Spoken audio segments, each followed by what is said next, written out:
ప్రభు నామంలో మరొకసారి ఈ నూతన సంవత్సరంలో మనందరినీ సమకూర్చిన కారణాన్ని బట్టి ప్రభుకు కృతజ్ఞాస్తులు చెల్లించేవాడిగా ఉంటున్నాను.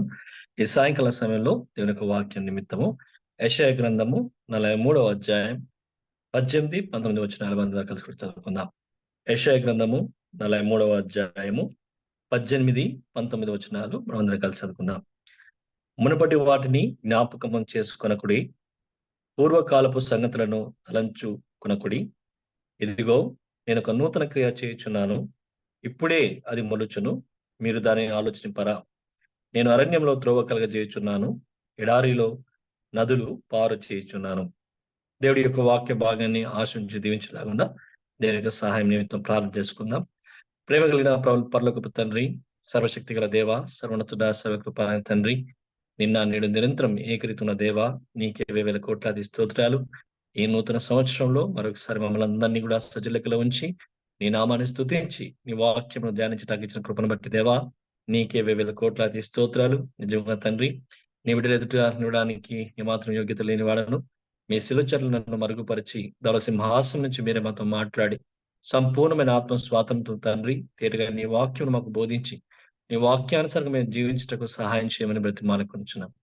ప్రతి అంధకార శక్తులు, చీకటి శక్తులు నడని యేసు క్రీస్తు అతి పరిశుద్ధ నామంలో బంధించి వేస్తూ సమయాన్ని ఆశకరంగా, దీవెనకరంగా, మేలుకరంగా మార్చమని మీ చేతికి అప్పగించుకుంటూ సమస్త మహిమ, ఘనత, ప్రభావాలు మీకు ఆరోపిస్తాం. నడని యేసు క్రీస్తు అతి పరిశుద్ధ నామంలో ప్రార్థించి సమర్పించుకుంటున్నాం తండ్రి, ఆమేన్. ఈ సాయంకాల సమయంలో యెషయా గ్రంథము 43వ అధ్యాయం 18వ వచనము, మునుపటి వాటిని జ్ఞాపకం చేసుకొనకుడి, పూర్వకాలపు సంగతులను తలంచుకొనకుడి. ఈ నూతన సంవత్సరంలో ప్రభుత్వంతో మనం మాట్లాడుతున్న మాట, మునుపటి వాటిని జ్ఞాపకము చేసుకొనకుడి, పూర్వకాలపు సంగతులను తలంచుకొనకుడి. అది దుఃఖమే కావచ్చు, బాధే కావచ్చు, సంతోషమే కావచ్చు, వేదన కావచ్చు, మరి ఏదైనప్పటికీ కూడా వాటినన్నింటినీ కూడా జ్ఞాపకం చేసుకొనకుడి అని ప్రభు సెలవిచ్చేవాడుగా ఉంటున్నాడు. పూర్వకాలపు సంగతులను తలంచుకొనకుడి. ఎందుకు తలంచకూడదు, ఎందుకు జ్ఞాపకం చేసుకోకూడదు అంటే, ప్రభు అంటున్నాడు ఈ నూతన సంవత్సరంలో, ఇదిగో నేను ఒక నూతన క్రియ చేయుచున్నాను, ఇప్పుడే అది మొలుచును, మీరు దానిని ఆలోచింపరా. నేను అరణ్యంలో త్రోవ కలుగజేయుచున్నాను, ఎడారిలో నదులు పారచేయుచున్నాను. ప్రభు నూతన కార్యం చేయాలని, ఎలాంటి కార్యం అంటే అరణ్యంలో త్రోవ కలుగజేయడానికి ప్రభు ఇష్టపడేవాడుగా ఉంటున్నాడు.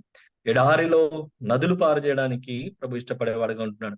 నూతన సంవత్సరంలో నూతనమైన క్రియలు ప్రభు చేయాలని ఆశపడుతున్నప్పుడు మనం ఇంకా గత కాలంలో ఉన్న సంగతులను, గత కాలంలో జ్ఞాపకాలను నెమరు వేసుకుంటూ ఇంకా గత కాలంలో మనం నివసించకుండా ఉన్నట్లు ప్రభు మనల్ని హెచ్చరించి ఈ నూతన సంవత్సరంలో నూతన విధంగా ప్రభు యొక్క కార్యాలను ఆశిస్తూ మనం కనిపెట్టాలని ప్రభు ఆశపడేవాడుగా ఉంటున్నాడు. ప్రభు మనకి హెచ్చరిస్తున్న మాట ఏంటంటే, ఇంకా ఈ నూతన సంవత్సరంలో ప్రవేశించినందు మనమందరం కూడా ఈ నూతనమైన క్రియ ప్రభు మన జీవితంలో చేయబోతుండగా ఆ విషయంలో మనం ఆసక్తి కలిగి మనం కనిపెట్టు ప్రార్థనా పూర్వకంగా మన జీవితంలో ప్రభు ఎలాంటి త్రోవలు తెరుస్తున్నాడో, ఎక్కడ ఎడారి జీవితంలో నదులు ఏ విధంగా ప్రవహింపజేస్తున్నాడో అది మనము వేగంగా ఆశతో కనిపెట్టాలని ప్రభు చూచేవాడుగా ఉంటున్నాడు. అందుకే అంటున్నాడు, మునుపటి వాటిని జ్ఞాపకము చేసుకొనకుడి, పూర్వకాలపు సంగతులను తలంచు కొనకుడి. ఇదిగో నేను ఒక నూతన క్రియ చేయుచున్నాను, ఇప్పుడే అది మొలుచును, మీరు దాన్ని ఆలోచింపరా. నేను అరణ్యంలో త్రోవ కలుగజేయుచున్నాను, ఎడారిలో నదులు పారజేయుచున్నాను. భవిష్యత్తు గురించి ప్రభు జ్ఞాపకం చేసేవాడుగా ఉంటున్నాడు. ఆయన ఎడారిలో నదులు పారజేసే సామర్థ్యం గల దేవుడు, అరణ్యంలో త్రోవ కలిగే సామర్థ్యం గల దేవుడు అని ఇప్పుడే ప్రారంభిస్తున్నాను. కాబట్టి ఆలోచించండి, ఇక చాలు. గతాన్ని ఆలోచించింది, గత జీవితాన్ని ఆలోచించింది ఇక చాలు, గత సంగతులను నెమరు వేసుకుంది ఇక చాలు. ఇక నేను నూతన సంవత్సరంలో చేయబోయే నూతన కార్యాలను ఒకసారి ఆలోచించండి, తలంపండి అని చెప్పి ప్రభు ఈ నూతన సంవత్సరం మనకి జ్ఞాపకం చేసేవాడిగా ఉంటున్నాడు. కాబట్టి ఆయన ఇచ్చిన మాట ప్రకారము మనం చేయవలసిన పని, ఒక్క వ్యక్తి విషయంలో చిన్న భాగాన్ని మనం చూసుకొని ఏ విధంగా ఆ వ్యక్తి ప్రభు పట్ల కార్యాలు చేస్తాడో ఆ విషయాలు చూసుకొని ఈ నూతన సంవత్సరంలో ప్రభు మనకి ఇచ్చిన మాటను అనుసారంగా ఆ విధంగా మనం జీవించడానికి, ఆ విధంగా తలంచడానికి, ఆ విధంగా ఆలోచించడానికి ప్రభు మనకు సహాయించను గాక. రెండవ దినవృత్తాంతముల గ్రంథము 29వ అధ్యాయంలో మనం చూసినట్లయితే 2వ దినవృత్తాంతముల గ్రంథము 29వ అధ్యాయంలో మొదటి వచనం, 29వ అధ్యాయం మొదటి వచనం. హిజ్కియా ఏలన ఆరంభించినప్పుడు 25 ఏళ్ల వాడై 29 సంవత్సరంలో యెరూషలేమును ఏలెను. అతని తల్లి జకర్య కుమార్తె, ఆమె పేరు అబియా. ఇక దేవుడు మనల్ని హిజ్కియా జ్ఞాపకం చేస్తూ వస్తున్నాడు. ఎన్ని సంవత్సరాల్లో ఆయన ఏర్పడిస్తా ప్రారంభించినాడు? 25 ఏళ్ల వాడై ఎంతో యవన ప్రాయంలో ఉన్న హిజ్కియా సింహాసనం మీద కూర్చొని 29 సంవత్సరాలు ఇజ్రాయెల్ ప్రజల్ని యెరూషలేమును ఏలిన వాడిగా ఉంటున్నాడు. తనలో ఉన్న మంచి గుణగణాన్ని ఏం చూస్తున్నామంటే 2వ వచనంలో, అతడు తన పితరుడకు దావీదు చర్య అంతటి ప్రకారము యెహోవా దృష్టికి యథార్థంగా ప్రవర్తించెను. ఇంకా మన గత జీవితంలో మనం ఆలోచించకుండా, గత సంగతులు నెంబర్ వేసుకోకుండా, ఆయన యథార్థంగా మనము పట్ల యథార్థంగా మనం చేయాలని ప్రభు మనకు జ్ఞాపకం చేసేవాడుగా ఉంటున్నాడు. హిజ్కియా తన పితరుడకు దావీదు చర్య అంతటి ప్రకారము యెహోవా దృష్టికి యథార్థంగా ప్రవర్తించను. ఈ నూతన సంవత్సరంలో ప్రభు దృష్టికి మనం యథార్థంగా ప్రవర్తించాలని ప్రభు ఆశించేవాడుగా ఉంటున్నాడు. హిజ్కియా ఏ విధంగా అయితే తన పితృడైన దావీదు చేసిన కార్యాలన్నింటిని బట్టి యథార్థంగా దేవుని దృష్టికి ఏ విధంగా నడుచుకున్నాడో, మనం కూడా ఈ నూతన సంవత్సరంలో ఇక దేవుని దృష్టికి యథార్థంగా మనం ప్రవర్తించాలని ప్రభు ఆశపడేవాడుగా ఉంటున్నాడు. చూడండి 3వ వచనంలో రాయబడుతున్న మాట, అతడు తన ఏలుబడి యందు ఎదుటి సంవత్సరము మొదటి నెలను యెహోవా మందిరపు తలుపు తెరిచి వాటిని బాగు చేశాను. యథార్థంగా దేవుని దృష్టికి, యెహోవా దృష్టికి యథార్థంగా ప్రవర్తిస్తున్న హిజ్కియా మొదటి సంవత్సరం మొదటి నెలలో చేసిన మొట్టమొదటి పని ఏంటంటే, కనుదృష్టికి, యెహోవా దృష్టికి ఏది యథార్థంగానో అనుకూలమో ఆ కార్యం చేసిన వాడిగా ఉంటున్నాడు. మొట్టమొదటి సంవత్సరంలోనే మొదటి నెలలను యెహోవా మందిరపు తలుపులు తెరిచి వాటిని బాగు చేసిన. మందిర తలుపులు తెరిచినాడంటే అర్థం ఏంటంటే, ఆ దినము వరకు, ఆ సమయం వరకు, ఆ గడియ వరకు మందిరము తలుపులు మూసివేయబడుతూ వచ్చున్నాయి. తెరవలేని స్థితిలో ఉన్నాయి. మూయబడుతూ వచ్చున్నాయి. తన తండ్రి అయిన రాజు తన పరిపాలనలో మందిరం యొక్క ద్వారములు మూసివేస్తూ వచ్చినాడు. దానికి కారణం వచ్చేసి 6వ వచనం మనం చూసినట్లయితే, ఎందుకు మందిరం యొక్క తలుపులు మూసివేయబడినాయి? దానికి కారణం మనం 6వ వచనంలో తేటగా ప్రభువుకు ఇచ్చిన వాడుగా ఉన్నాడు. మన పితరులు ద్రోహులై మన దేవుడైన యెహోవా దృష్టికి చెడుతనమును నడిచి ఆయనను విసర్జించి ఆయన నివాసము పెడముఖం పెట్టుకొని దానిని అలక్ష్యము చేసి, మరియు వారు మంటపు యొక్క ద్వారములను మూసివేసి దీపములను ఆర్పివేసి. చూడండి, వారి యొక్క పితరులు ఏ విధంగా నడుచుకున్నారంటే, వారు ద్రోహులైన స్వభావం కలిగిన వారుగా ఉన్నారు. దేవుని దృష్టికి చెడు నడతలు నడిచిన వారుగా ఉన్నారు. దేవుణ్ణి విసర్జించిన వారుగా ఉన్నారు. ఆయన నివాస స్థలమునకు పెడముఖమును పెట్టుకుని ఉన్న వారుగా ఉన్నారు. దేవుని యొక్క మందిరాన్ని అలక్ష్య పెట్టిన వారుగా ఉన్నారు. అంత మాత్రమే కాదు, మంటపం యొక్క ద్వారములను వారు మూసివేసిన వారుగా ఉన్నారు. అలాంటి ప్రజల మధ్యలో, అలాంటి ప్రజల్లో ఉన్న మధ్యలో రాజుగా ఉన్న హిజ్కియా మొట్టమొదటి సంవత్సరము మొదటి నెలలో దేవుని యొక్క దృష్టికి యథార్థంగా నడుచుకుంటూ ఆ మందిరం యొక్క తలుపులను తెరిచిన వాడుగా ఉన్నాడు. ఈ నూతన సంవత్సరంలో, నూతన నెలలో, మొదటి నెలలో ప్రభు కూడా ఇకనైనా లోక సంబంధమైన ఆలోచనలు, సంగతులు మరచిపోయి నా ఆత్మీయ సంగతులను, ఇందాక ఆంటీ కూడా చక్కటి పాట పాడుతూ వచ్చినారు, అన్నిటి కూడా ఆత్మీయ విషయాలు గైకోవడానికి కృపచేత మాకు జ్ఞానం దయచేయండి, కృపచేత మాకు తెలియచేయమని చక్కగా నిజంగా ఆ పాట పాడుతున్న ఎంతగానో నేను స్తుతించిన వాడిగా ఉంటున్నాను. ఎందుకన్నా ప్రభు స్పష్టంగా మనతో మాట్లాడుతున్నాడు. లోక సంబంధమైన ఆలోచనలు, లోక సంబంధమైన ఆశలు, లోక సంబంధమైన కోరికలు, లోక సంబంధమైన చింతలు, లోక సంబంధమైన బాధలు, లోక సంబంధమైన సంతోషము, వాటిని జ్ఞాపకం చేసుకోవడము, వాటిని అన్నింటినీ సంగతుల గురించి విచారించడానికి చాలు అని ప్రభు సెలవిస్తున్నాడు. హిజ్కియా ఏ విధంగా మొదటి సంవత్సరం మొదటి నెలలో మందిరం యొక్క తలుపులు తెరిచాడో, మనం కూడా ప్రభు కొరకు మన హృదయాలు తెరచాలని, ఈ సంవత్సరంలో మొదటి నెలలో ప్రభు కొరకు మన హృదయాలు తెరచాలని ప్రభు కోరుకునేవాడుగా ఉంటున్నాడు. యథార్థంగా హిజ్కియా దేవుని దృష్టికి ఏ విధంగా నడుచుకున్నాడో ఆ విధంగా మనం కూడా నడుచుకోవాలని ప్రభు కోరుకునేవాడుగా ఉంటున్నాడు. చూడండి, అతని పితరులు ద్రోహులుగా ఉంటున్నారు, దేవుని దృష్టికి చెడునతలు ఉన్నారు, విసర్జించిన వారుగా ఉన్నారు, పెడముఖం పెట్టిన వారుగా ఉన్నారు, అలక్ష్యం చేసిన వారుగా ఉన్నారు, ద్వారములు మూసివేసిన వారుగా ఉన్నారు. వారితో పాటు ఇతను కూడా ప్రవర్తించలేదు. కానీ దేవుని దృష్టికి యథార్థంగా ప్రవర్తిస్తున్న హిజ్కియా ప్రాముఖ్యంగా మొదటి సంవత్సరం మొదటి నెలలో మొట్టమొదటి చేసిన పని దేవుని మందిరం యొక్క తలుపులు తెరిచి దాన్ని బాగు చేస్తుంది.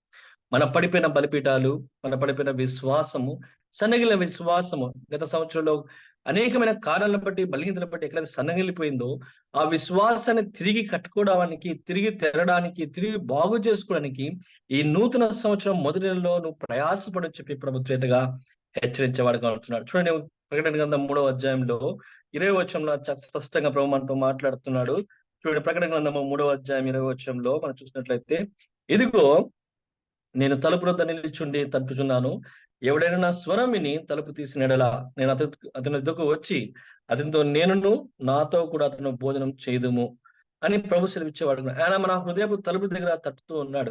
ఇంకా మనం బంధు మూసివేసుకున్నట్లయితే, ఇంకా ప్రభు కార్యాల కొరకు, ప్రభు పని కొరకు, ప్రభు యొక్క పరిచయ నిమిత్తం ఇంకా మన హృదయాలను మూసివేసుకున్నట్లయితే, ప్రభు మన హృదయాల దగ్గర నిలబడి తలుపు తట్టేవాడుగా ఉంటున్నాడు. ఇదిగో నేను తలుపు వద్ద నిలిచుండి తట్టుచున్నాను, ఎవడైనను నా స్వరం విని తలుపు తీసినలా నేను అతని యొద్దకు వచ్చి అతనితో నేనును నాతో కూడా అతను భోజనం చేయదుము.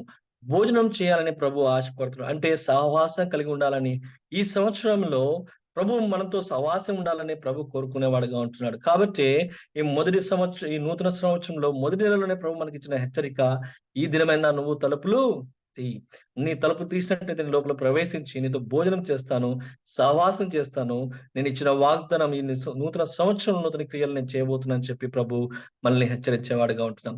ఇంకా గత దినాల్లో, గత సంవత్సరంలో సంగతులు మనము మంచివే కావచ్చు, చెడ్డవే కావచ్చు, వాటిని బట్టి ఆనందపడుతూ, దుఃఖపడుతూ, బాధపడుతూ, ఇంకా లోక సంబంధమైన వాటి కొరకు మనం ఆలోచిస్తున్నట్లయితే ఈ రాత్రి కాల సమయంలో ప్రభు మరొకసారి జ్ఞాపకం చేస్తున్నాడు. అనేక సంవత్సరాలు గడిచిపోతున్నాయి.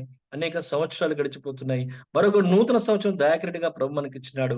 ఈ మొదటి నెలైన ఒక నూతనమైన నిర్ణయం, నూతనమైన తీర్మానం, ఏ విధంగా హిజ్కియా మొదటి సంవత్సరం మొదటి నెలలోనే దేవుని యొక్క మందిరం యొక్క తలుపులు ఏ విధంగా తెరిచినాడో, దేవుని యొక్క పని నిమిత్తం, దేవుని యొక్క జ్ఞానం నిమిత్తం, దేవుని యొక్క ఆ పరలోక సంబంధమైన విషయాలు గ్రహించే జ్ఞానం నిమిత్తము నీ హృదయం యొక్క తలుపులు తెరుచు అని చెప్పేసి ప్రభు కోరుకునేవాడుగా ఉంటున్నాడు. నిజంగా ఈ రాత్రి కాల సమయంలో దేవుని ఇచ్చిన హెచ్చరికను బట్టి, ఆయన వాక్యం బట్టి మన హృదయాలు తెరిచినట్లయితే ఆయన యొక్క గొప్ప మర్మాలను మనం బయలుపరచాలని ఆశపడుతున్నాడు. ఆయన రాక గురించి గొప్ప సూచన తెలియజేయడానికి ప్రభు ఆశపడేవాడుగా ఉంటున్నాడు.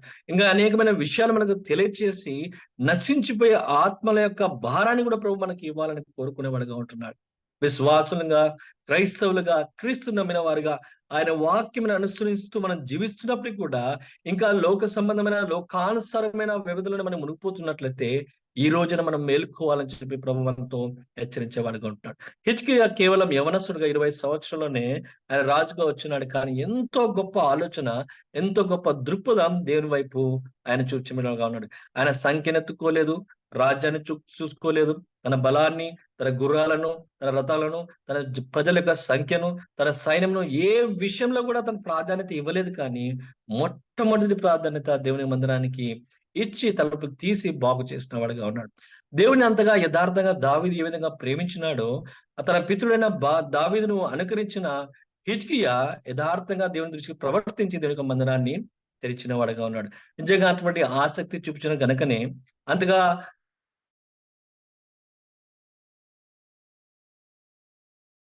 గతి సంగతులుగా జ్ఞాపకం చేసుకోకుండా, వాటిని ఏది కూడా తలంచుకోకుండా నూతన విషయాలు ప్రభు చేయబోతున్నాం కాబట్టి దాని గురించి చింతించాలని ప్రభు కోరుకునేవాడుగా ఉంటున్నాడు.